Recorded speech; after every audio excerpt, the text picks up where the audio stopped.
Students, कैसे हो आप लोग? बढ़िया होंगे, बिंदास होंगे, मस्त होंगे। तो बच्चों, ये चैनल मैंने बनाया है अपने प्यारे हिंदी मीडियम के बच्चों के लिए और इस चैनल पर मैं लेकर आ रही इंपॉर्टेंट क्वेश्चन की सीरीज। तो चलिए स्टार्ट करते हैं। जो पहला क्वेश्चन है सीरीज का वो है चैप्टर नंबर 1 से वास्तविक संख्या, और जिसमें से ये जो क्वेश्चन है बेटा, ये 101% आपके बोर्ड की परीक्षा में आता है। ठीक है, और बोर्ड की परीक्षा से पहले तो आपको अपनी त्रैमासिक परीक्षा देनी है जो आपकी चल रही है। ठीक है, तो चलिए स्टार्ट करते हैं बेटा। क्या है क्वेश्चन? क्वेश्चन ये है कि आपको सिद्ध करना है कि √5 एक अपरिमेय संख्या है। अब ऐसा क्वेश्चन एग्जाम में जरूर आता है। अब जरूरी नहीं आपको √5 मिले, हो सकता है आपको √2 मिल जाए, √3 मिल जाए।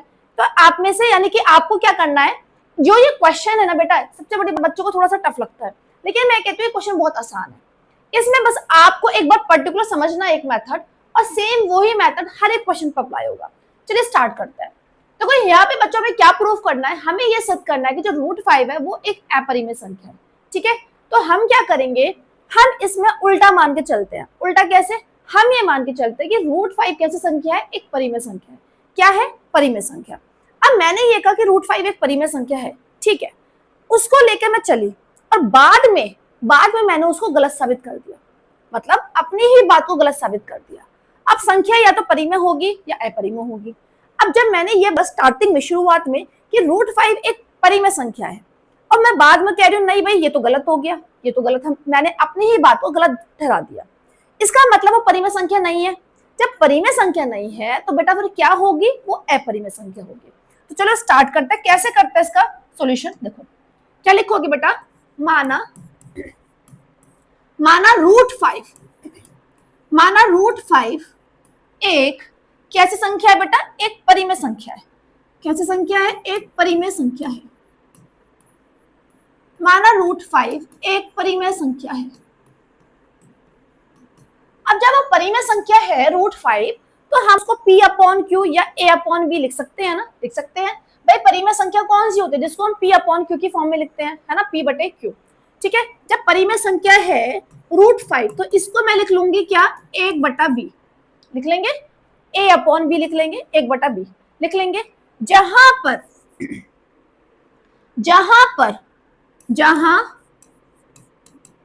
A और B कैसी संख्या होती है? सहअभाज्य। सहअभाज्य संख्या मतलब यानी कि सहअभाज्य संख्या है। सहअभाज्य संख्या कौन सी होती है? कौन सी होती है बेटा? सहअभाज्य संख्या वो होती है जिसमें कोई एक कॉमन गुणनफल ना हो, जिसका कोई भी कॉमन फैक्टर ना हो सिवाय 1 के। ठीक है, सिवाय 1 के। ठीक है, सहअभाज्य संख्या कौन सी होती है? जिनका कॉमन फैक्टर ना हो। अब जैसे कि 7 और 5 है, तो 7 के अगर आप गुणनफल करोगे तो 1 × 7 आएगा, 5 का आएगा 1 × 5। तो यहाँ पर इनका कोई कॉमन फैक्टर नहीं है ना। ठीक है, चलो 7 और 15 ले लो। 7 का बेटा 1 × 7, इसका 1 × 3 × 5। अब कॉमन बताओ, कोई सा कॉमन फैक्टर है इसमें? नहीं है ना, सिवाय 1 के। तो A और B यहाँ पर कैसे संख्या है? सहअभाज्य संख्या, यानी कि उनका कोई भी उभयनिष्ठ गुणनफल नहीं होगा। ठीक है, इतनी बात समझ में आ गई होगी। चलो मैं इसको रब कर देती हूँ।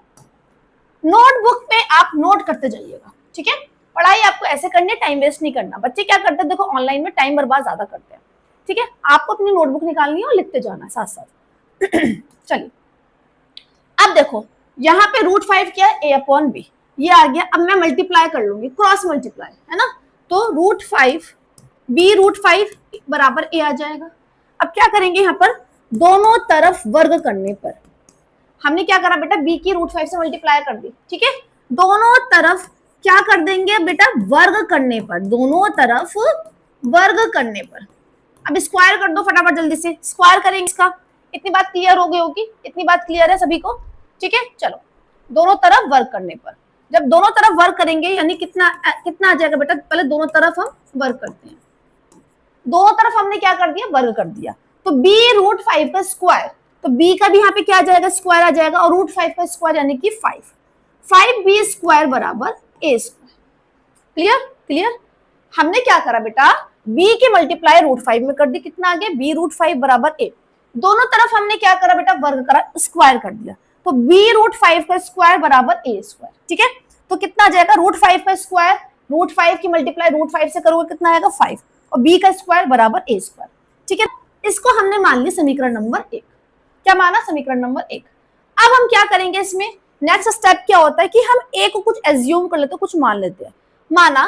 माना a बराबर 5c। ठीक है, माना a बराबर 5c। अच्छा, इससे पहले आप क्या करो, देखो यहां पर मुझे बताओ बेटा, यहां पर देखो 5b स्क्वायर बराबर a स्क्वायर आ गया। तो यहां पर जब 5 जो है वो b के मल्टीप्लाई में है और किसके बराबर आ रहा है? a स्क्वायर के बराबर आ रहा है। तो हम क्या लिखेंगे, अतः जो 5 होगा वो क्या करेगा बेटा, a स्क्वायर को विभाजित करेगा, है ना? आ रही है बात समझ में? 5 a स्क्वायर को विभाजित करेगा। जब 5 a स्क्वायर को विभाजित कर रहा है, तो 5 a को भी विभाजित करेगा,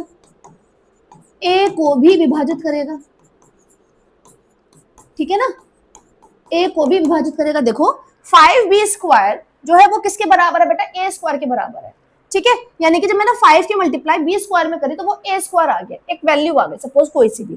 तो जो 5 है वो a स्क्वायर, जो 5 से, यानी 5 से अगर आप इस a स्क्वायर को भाग करोगे, 5 से आप इसको भाग करोगे तो पूरा पूरा कट जाएगा। ठीक है, जब 5 से a स्क्वायर पूरा पूरा कट रहा है, यानी कि 5 से भी a कट जाएगा।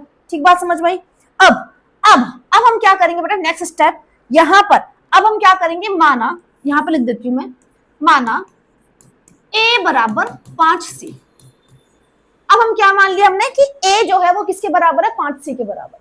ठीक है, अब देखो अगर यहाँ पे क्वेश्चन होता √3 या √2, सेम यही स्टेप्स करते, बस 5 की जगह 2, 3 जो भी आपको दे रखा वो ले हुए।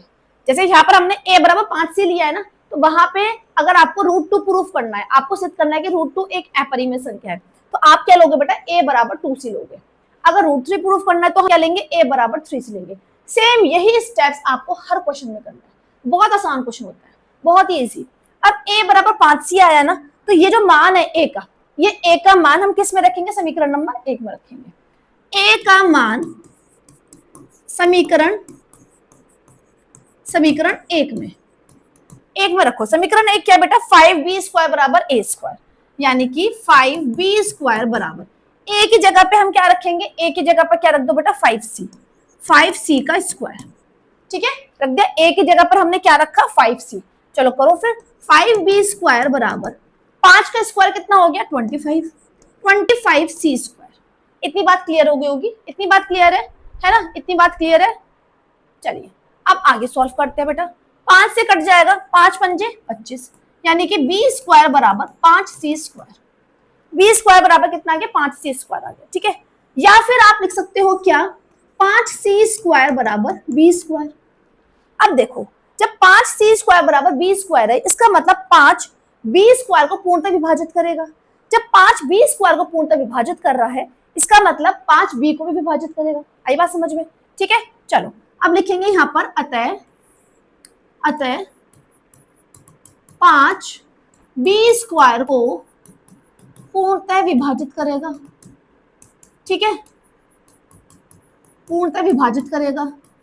जब b स्क्वायर को विभाजित कर रहा है तो यानी कि 5 b को भी विभाजित करेगा। ठीक है, यानी कि अतः 5 b को भी, इसलिए 5 b को भी विभाजित, पूर्णतः विभाजित करेगा। ठीक है, पूर्णतः विभाजित करेगा। अब ये बताओ, अब यहां पर हमने स्टार्टिंग में बेटा हम क्या लेके चल रहे थे कि a और b कैसी संख्या है? सहअभाज्य संख्या है। जब सहअभाज्य संख्या है, इसका मतलब उनमें कोई भी कॉमन फैक्टर नहीं होगा, एक उभयनिष्ठ गुणनखंड नहीं होगा। लेकिन यहां पर हमने बोला कि 5 a को भी विभाजित कर रहा है और 5 b को भी विभाजित कर रहा है। जब a और b जब दोनों 5 से कट रहे हैं, तो इसका मतलब यानी कि यहां पर यह बात साबित होती है कि a और b का कम से कम एक उभयनिष्ठ गुणनखंड क्या है? 5 है ना? आगे ना बात समझ में? और स्टार्टिंग में हमने क्या माना कि √5 कैसी संख्या है? परिमेय संख्या है। और परिमेय संख्या इसका मतलब वहां पे a और b कैसी संख्या है? सहअभाज्य संख्या है। लेकिन यहाँ पर हम अपनी ही बात को गलत ठहरा रहे हैं, है ना? हमने अपनी ही बात को गलत प्रूफ कर दिया। अब देखो यहाँ पे आप क्या लिखोगे? अतः हम कह सकते हैं क्या, क्या कह सकते हैं कि ए और बी का, देखो पूरा लिखोगे ए और बी का, ये क्योंकि आपको पूरा एक्सप्लेन करना होगा, ये क्वेश्चन आता है लॉन्ग में 5 नंबर में आएगा। अतः हम कह सकते हैं कि ए और बी का एक उभयनिष्ठ गुणनखंड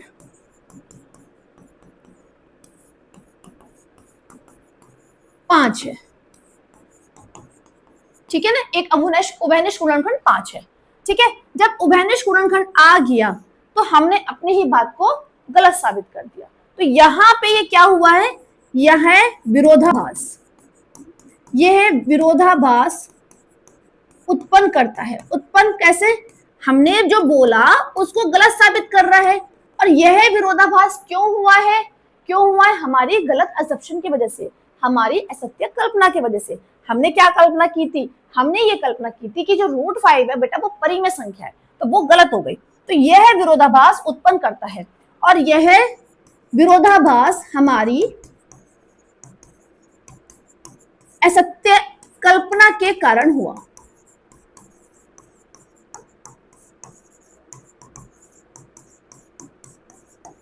ठीक है, अब क्या लिखेंगे, अतः √5 एक परिमेय संख्या नहीं है। ठीक है, √5 एक परिमेय संख्या नहीं है। जब परिमेय संख्या नहीं है तो कौन सी संख्या होगी, अपरिमेय संख्या। ठीक है, √5 एक परिमेय संख्या नहीं है, परिमेय संख्या नहीं है। ठीक है, इसको मैं थोड़ा शिफ्ट करती हूँ। चलो, अतः √5 एक परिमेय संख्या नहीं है, अर्थात √5 एक अपरिमेय संख्या है।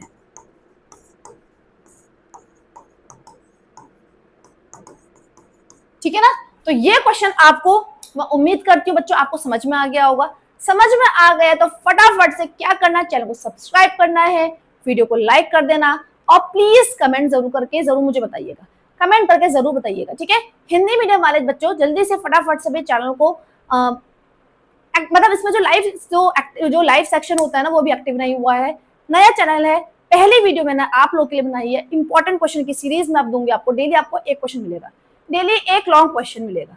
ठीक है, तो पहले स्टार्टिंग के जो चैप्टर 1 है, चैप्टर 1 के क्वेश्चंस कर लेते हैं, उसके बाद चैप्टर 2 के, 3 के, इस टाइप से डेली क्लास हुआ करेगी, लाइव क्लास। तो बस आपको क्या करना है, चैनल को सब्सक्राइब करना है, और जो भी तुम्हारे क्लासमेट्स हैं बच्चों फटाफट से शेयर कर देना। ठीक है, मिलते हैं अब अपनी नेक्स्ट वीडियो में नेक्स्ट क्वेश्चन के साथ। Thank you.